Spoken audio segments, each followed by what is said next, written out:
Assalamualaikum warahmatullahi wabarakatuh. Perkenalkan, saya Katon Dikenadi Wicaksono dari Ilmu Komunikasi Universitas Ahmad Dahlan. Kali ini saya berkesempatan untuk menjelaskan tentang apa itu teori speech act theory atau biasa disebut dengan teori tindak tutur. Teori ini merupakan teori yang dikembangkan oleh John Searle.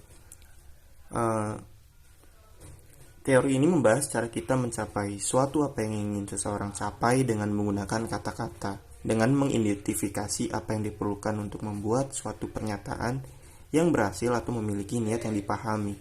Sebagai contoh, saat membuat sebuah janji, kita mengkomunikasikan niat atau maksud untuk melakukan sesuatu di masa depan, dan kita mengharapkan lawan untuk mengerti niat itu. Jika kita berjanji, misalkan, saya akan melunasi cicilan saya nanti, kita berharap lawan bicara mengerti maksud jika saya akan melunasi cicilannya nanti. Setiap kali seseorang membuat pernyataan, orang tersebut telah mencapai satu atau lebih dari 4 hal. Yaitu ada 4 kan? Ada tindakan ucapan atau utterance act. Yang kedua ada tindakan proporsional. Yang ketiga ada tindakan ilokusi. Yang keempat ada tindakan perlokusi. Nah, tindakan ucapan itu di mana seseorang menghasilkan sebuah tindakan ucapan dari pengucapan sederhana dari kata-kata dalam kalimat.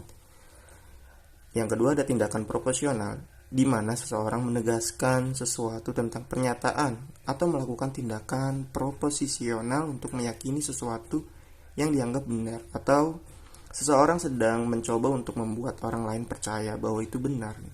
Yang ketiga ada tindakan ilokusi, ya, di mana merupakan tindakan paling penting dari perspektif bicara. Seseorang yang memenuhi niatan disebut atau tindakan ilokusi gitu. Perhatian utama seseorang adalah bahwa pendengar atau lawan memahami maksud pernyataan orang tersebut.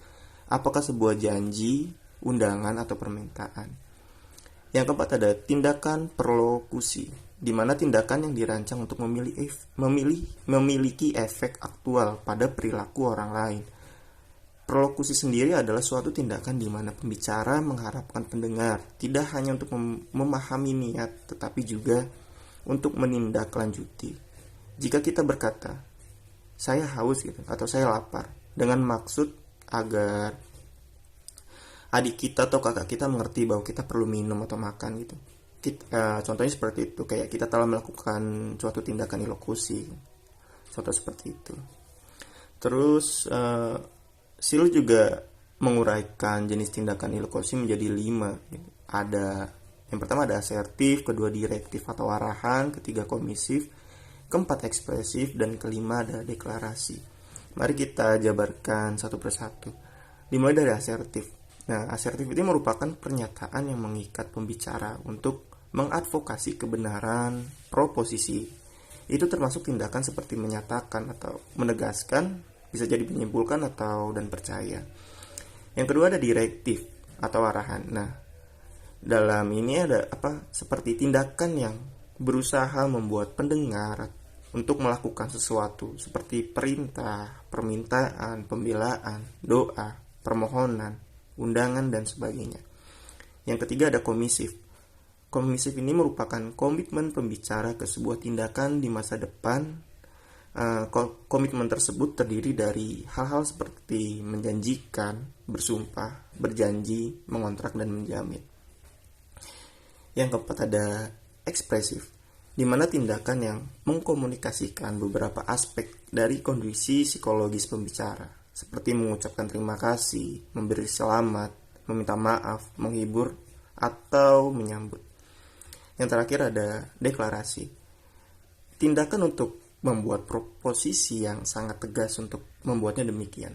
Contohnya seperti ini, termasuk menunjuk kayak menikah, memecat, dan mengundurkan diri gitu. Menurut Searle, kita tahu niat dibalik pesan tertentu karena kami berbagi permainan bahasa yang sama, yang terdiri dari serangkaian aturan yang membantu kami menentukan kekuatan ilokusi dari sebuah pesan. Nah, aturan yang memberitahu kita apa arti sesuatu, dan ada 2 jenis aturan, yaitu yang pertama ada konstitutif dan yang kedua ada regulatif. Mari kita jabarkan satu persatu. Dimulai dari konstitutif. Uh, Konstitutif di sini yaitu aturan yang memberitahu seseorang cara menafsirkan sesuatu, apakah sebagai janji, peringatan, permintaan, atau sesuatu yang lain.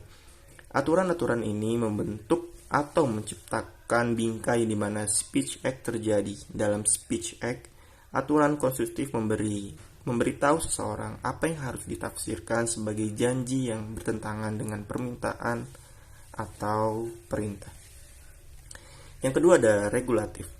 Regulatif ini aturan ini memberikan panduan untuk bertindak. Perilaku diketahui dan tersedia sebelum digunakan dalam tindakan dan memberitahu bagaimana menggunakan ucapan untuk mencapai maksud tertentu. Ellie Dresner dan Susan Heering meneliti kayak emoticon grafik indikator, yaitu di mana emosi dalam komunikasi komputer dari perspektif tindakan ujaran. Emotikon pada umumnya dipahami sebagai indikator pengaruh, seperti halnya komunikasi nonverbal. Dalam komunikasi tatap muka, penggunaan wajah bahagia atau sedih menyampaikan kebahagiaan atau menyarankan. Bagaimanapun bahwa istilah emotikon itu sedikit keliru karena menyampaikan pengaruh emosional yang kongruen gitu dengan ekspresi wajah. Hanya satu dari 3 fungsi yang dilayani oleh emotikon.